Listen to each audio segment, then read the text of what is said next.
प्राथमिक तौर पर सभी 90 विधानसभाओं में कार्यकर्ताओं की, बूथ योद्धाओं की, बूथ सखियों की जिम्मेवारी पार्टी निरंतर लगा रही है कि कैसे आगामी विधानसभा चुनाव की तैयारी के साथ को मद्देनजर रखते हुए लोकसभा चुनाव को लड़ना है। और उसके अंदर सोनीपत के 6 के 6 हलकों को आज कवर किया है। और मैं मानता हूं जो जोश उत्साह कार्यकर्ताओं में है, ये आने वाले लोकसभा के लिए मजबूत पृष्ठभूमि पार्टी के लिए तय करेगा। 5 टिकटों पर घोषणा कर दी है, 5 को बाकी कब होगी? पार्टी जल्द ही निर्णय करेगी और मुझे लगता है कि 5 टिकटों पर जहां संगठन को क्लैरिटी थी वहां तो कोई डिले नहीं आया।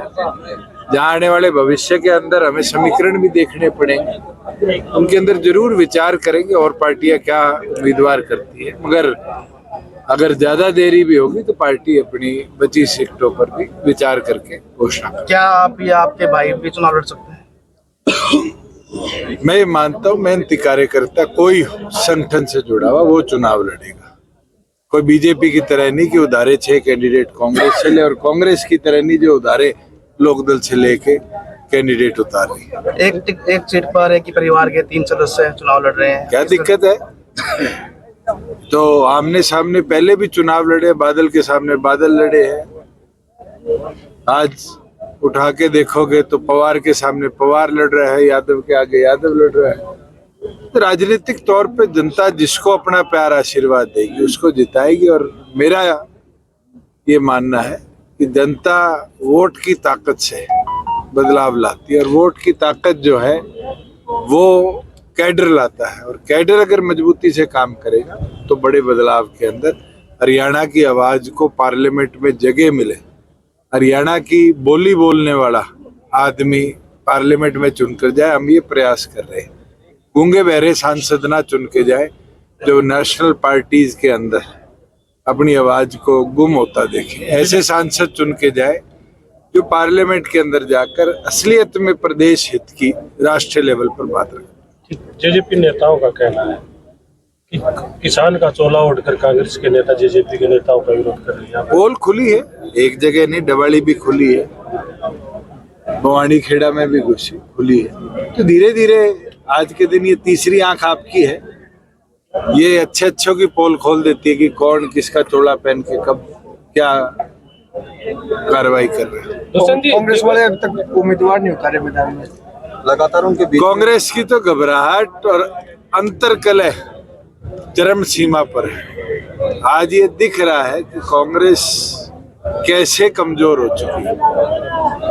जो पार्टी इस देश में सत्ता बनाने की बात रखती है वो हरियाणा में उम्मीदवार नहीं उतार सकती, इससे कमजोर पार्टी क्या है? चौटाला परिवार एक हो सकता है, परिवार तो आज भी एक है, पार्टियां अलग है वो नहीं हो सकती। दुष्यंत जी जिस तरीके से दूसरा देवीलाल दुष्यंत को कहा जा रहा है, चौधरी देवीलाल ने प्रधानमंत्री तक इस्तीफा दे दिया था, इसी तरह से अभय सिंह चौटाला ने किसानों के हक में इस्तीफा दिया था। आपने 10 सीट होने के बाद किसानों के विरोध में उन पर लाठीचार्ज कराई, वो मैंने कराया, सरकार में तो आप भी थे। मैं आपको एक चीज बोल दूं, आज आप मंडी में चले जाओ, मेरे को तो महीना हुआ है सरकार से दूर हुए, इस महीने के अंतर को आप किसान से पूछो। अगर 4 साल किसान की किसी ने सुध ली, किसान को सशक्त बनाया तो जननायक जनता पार्टी थी। 300 रुपए तो सरसों पे काटे मॉइस्चर के नाम पे, एफएड ने परचेज करी अपने परचेज एजेंट के माध्यम से। वही आज जो गेहूं की हालात है, मैं अभी खरखोदा से आया हूँ, सुबह आपके यहाँ से गया था, लाइनें लगी हुई है, मॉइस्चर के नाम पे किसान को प्रताड़ित किया जा रहा है। और तो और उठान जो है आज तक के 5 साल के इतिहास में सबसे धीमा उत्थान अगर कोई हुआ है तो इस बार हुआ है। लाखों बैग्स गेहूं के मंडियों में स्टैक्ड पड़े हैं, गोदाम तक ले जाने की व्यवस्था ये सरकार नहीं कर पाई 1 महीने के। ये दिखाता है किसान हितैषी कौन था। ठीक है। दीपेंद्र हुड्डा कह रहे हैं सर, एक सीट पर भी जेजेपी की जमानत नहीं बचेगी।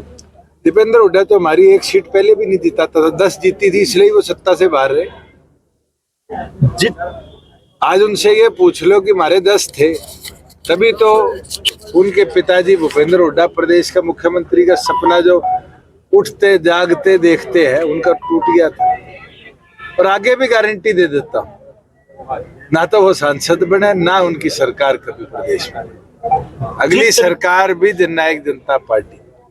जिस तरीके से दुष्यंत जी आप ये कह रहे हैं हम 5100 रुपए पेंशन करते हैं, ये प्रयास रहे अरविंद शर्मा जो कह रहा है जो विरोध हो रहा है बीजेपी और जेजेपी का, वो गुलाबी गैंग है वो कर रही है।